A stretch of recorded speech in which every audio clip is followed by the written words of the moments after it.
So you would have heard earlier the Commission of Inquiry into State Capture setting aside 4 days for President Cyril Ramaphosa to give testimony. The president will testify on the 22nd to the 23rd of April and again on the 28th to the 29th of April 2021. So the Commission Chair, the Deputy Chief Justice Raymond Zondo, made the announcement earlier today. So this while the Commission is heading to the Constitutional Court tomorrow to seek an order for former President Jacob Zuma's imprisonment. The Deputy Chief Justice Raymond Zondo and the former President have been at loggerheads, with the former President claiming that that commission is biased against him. Meanwhile, the Defend Our Democracy campaign has handed over a statement to the Justice Minister detailing its calls, including for the protection of the country's democracy and constitution. The campaign's co-founder, Mavuso Msimang, joins me now. Mr. Msimang, a very good evening to you. Thanks indeed for joining us here on SABC News. So, speaking to you a bit earlier on, you indicated that basically the straw that broke the camel's back and why you and some other prominent South Africans have come together is recent developments in the country, including the defiance of the Constitutional Court by the former President Jacob Zuma. Is that what the crux was of part of the concerns that you raised with the Justice Minister? Thank you very much for inviting me. As you say quite correctly, the straw that broke the camel's back, that's the last straw, which is an accumulation, follows an accumulation of other straws. So it's not the crux, but it is a very important element of the campaign. It's just simply unthinkable. I don't know that it has happened in the past that somebody who is sentenced by a court, let alone the Constitutional Court, decides that they will not take that order. That really signifies a mood of complete defiance. This might drive us to a banana republic status, a failed state. You just don't know if everybody were to take that kind of view, where would all be.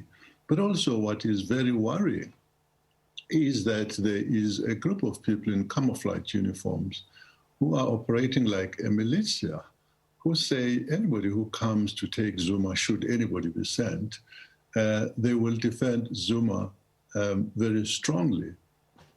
Goodness, what is happening to our country? If you had a drug lord who was peddling drugs and the police decided to go and collect this person, and he mobilizes a group of people to defend them, where shall we all end up? You know, so it is this thing. But of course, I must end up by saying on this particular matter that I wouldn't say the ANC leadership has been indifferent, but they've acted in a manner that really gives one the impression that they're 6s and 7s about finding a solution to a matter as complex and as sensitive, as important to the nation as this. One of them says the Constitution is not sacrosanct.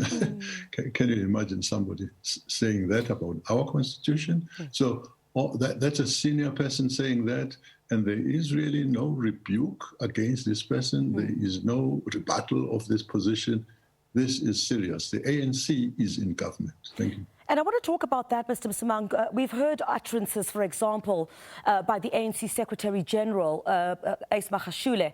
I mean, he is the Secretary General of the governing party in the country, which you've already alluded to is divided. So how can anything be rectified when you have a governing party in that state?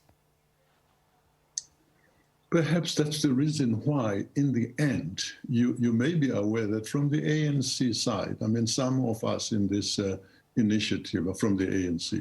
There are many others from different organizations. So it really is not centrally an ANC matter, although you can't avoid talking about the ANC because it is in government. Yes. When the ANC in government, or when the government fails to act to protect the people of the country, then you have got to go to them and say, you are our last line of defense.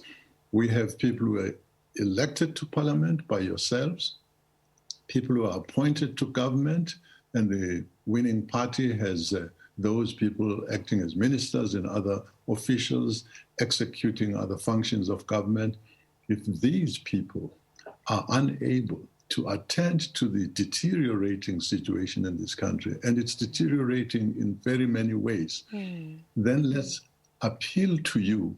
Let's get together and find a way of saying, please do these things, be accountable. And if you're unable to be accountable for your actions, we are saying the society must find a way of dealing with such people. It can no longer be always appealing, please, please. If they fail, the society must devise a strategy that makes sure that those people will not have the last laugh, that members of society, as they've done in the past, by the way, will say, if you can't do it, we will take action to remove you or to do something about you, some sanctions. Yeah.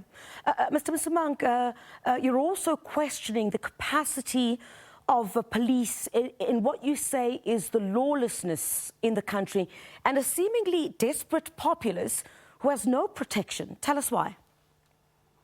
It's very difficult. I mean, the media has faithfully reported on the things that are taking place across the different segments of society. The police have been at war at senior levels with each other. Yeah. You have the police commissioner and the people who work under him, report to him, clearly at loggerheads. And, you know, these are the people who ought to be marshalling their energies towards directing their forces towards the protection of citizens. They are fighting for reasons that we don't understand.